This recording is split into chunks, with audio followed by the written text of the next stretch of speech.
Hello प्यारे बच्चों, कैसे हैं आप लोग। आशा करता हूँ आप लोग बहुत अच्छे से होंगे, बहुत मजे से होंगे।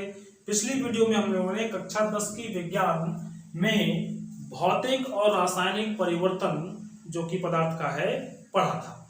ठीक है, आज हम लोग रासायनिक अभिक्रिया और रासायनिक समीकरण के बारे में डिस्कस करेंगे। तो सबसे पहले आपको बताते हैं कि अभिक्रिया होती क्या है। थोड़ा इसको ऐसे ही समझिए, जैसे मान लीजिए आपके पास कोई पदार्थ ए है और कोई दूसरा पदार्थ बी है। जब ये दोनों आपस में क्रिया करेंगे, आपस में मिलेंगे, तो इनके मिलने से एक नया पदार्थ बनेगा। ठीक है, कोई नया पदार्थ बन गया। अच्छा, ये जो दोनों हैं जो आपस में क्रिया करते हैं, उनको एक नाम दिया जाता है। क्या नाम दिया जाता है? अभिकारक। ये अभिकारक हैं, यानी जो आपस में अभिक्रिया करते हैं उन्हें हम अभिकारक कहते हैं। और जो नया पदार्थ बनता है उन्हें हम लोग उत्पाद कहते हैं। ठीक है, इसको हम लोग प्रोडक्ट कहते हैं इंग्लिश में,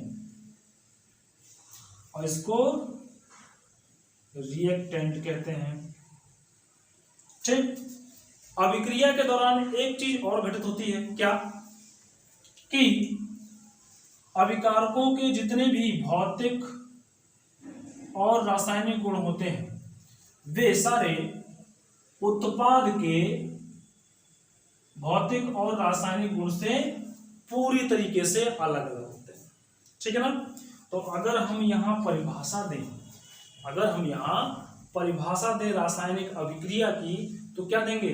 अभिक्रिया की परिभाषा देनी है तो कहेंगे कि जब दो, एक ये और एक ये, ये दो भी हो सकते हैं, दो से अधिक भी हो सकते हैं। तो जब दो या दो से अधिक पदार्थ आपस में क्रिया करके, मिल करके, संयोग करके कोई नया पदार्थ बनाते हैं, तो इस प्रक्रिया को रासायनिक अभिक्रिया कहते हैं। ठीक है, इस अभिक्रिया के दौरान, आगे जोड़ेंगे हम इसमें, इस अभिक्रिया के दौरान अभिकारक के भौतिक और रासायनिक गुण उत्पाद के भौतिक और रासायनिक गुण से अलग अलग होते हैं। ये दोनों कभी भी मैच नहीं करेंगे, फिर ये अलग अलग हो जाएंगे। ये इसकी परिभाषा हो गई। ठीक है ना। अब हमें रासायनिक समीकरण के बारे में बताना है।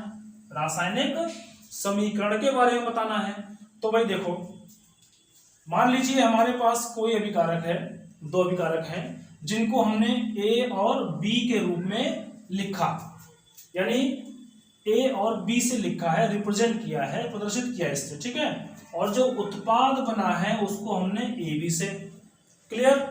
तो किसी रासायनिक, इसकी परिभाषा क्या बनेगी? इसकी परिभाषा, किसी रासायनिक अभिक्रिया में, मतलब इसमें किसी रासायनिक अभिक्रिया में अभिकारकों और उत्पादों को उनके प्रतीक रूपों में लिखना। सुनिए फिर से, किसी रासायनिक अभिक्रिया में अभिकारकों मतलब ए और बी को, उत्पादों मतलब ए बी को, उनके प्रतीक रूप में, ये ए और बी क्या है? इनका प्रतीक रूप ही तो है, या ए बी क्या है? प्रतीक रूप ही तो है। प्रतीक रूप में लिखना रासायनिक समीकरण कहलाता है। हम लोग एग्जाम्पल देखते हैं। जैसे मान लीजिए आपने क्या किया, आपने कोई धातु ले ली, जैसे मान के चलिए मैग्नीशियम ले लिया। ठीक है, मैग्नीशियम की अभिक्रिया करा दी आपने ऑक्सीजन से।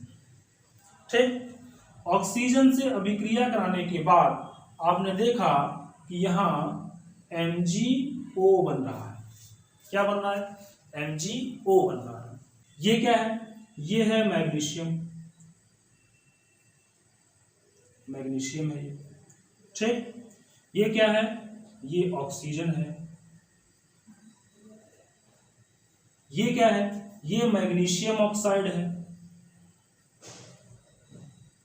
मैग्नीशियम ऑक्साइड है। ठीक, अब देखिए मैंने यहां इन सबका नाम लिख दिया। ठीक है, ये क्या है? ये है मैग्नीशियम, ये क्या है? ऑक्सीजन, ये क्या है? Magnesium oxide.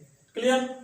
मैंने क्या किया, मैग्नीशियम को उसके प्रतीक Mg से लिखा, ऑक्सीजन को उसके प्रतीक O2 से लिखा, मैग्नीशियम ऑक्साइड को उसके प्रतीक MgO से लिखा।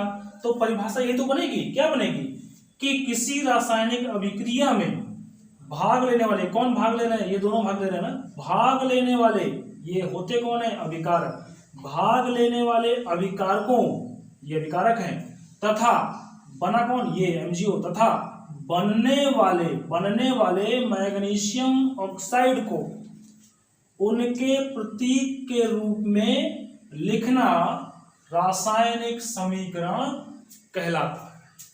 क्लियर यहां तक? अब इसको हम बैलेंस भी कर लेते हैं। बैलेंस करने का मतलब क्या है भाई, देखो जरा, Mg यहां पर 1 है, यहां पर कोई संख्या नहीं तो 1 मानते हैं, यहां पर भी Mg 1 है, ठीक, यहां ऑक्सीजन 1 है, Mg यहां पर भी 1, Mg यहां पर भी 1, तो दोनों साइड बराबर बराबर है। लेकिन ऑक्सीजन यहां पर 2 है और यहां पर 1 ही है, तो यहां ज्यादा और वहां कम। तो क्या करेंगे, हम यहां सामने 2 से गुणा कर देंगे, पूरे ही उत्पाद में 2 से सामने गुणा कर लेंगे। तो क्या हो जाएगा, इस 2 की गुणा मल्टीप्लाई इस 1 से होती है और इसी 2 की मल्टीप्लाई इस वाले 1 से भी हो जाती है। तो क्या होगा, Mg यहां पर हो गए कितने, Mg यहां पर हो गए 2 और ऑक्सीजन कितने हो गए, ये भी 2।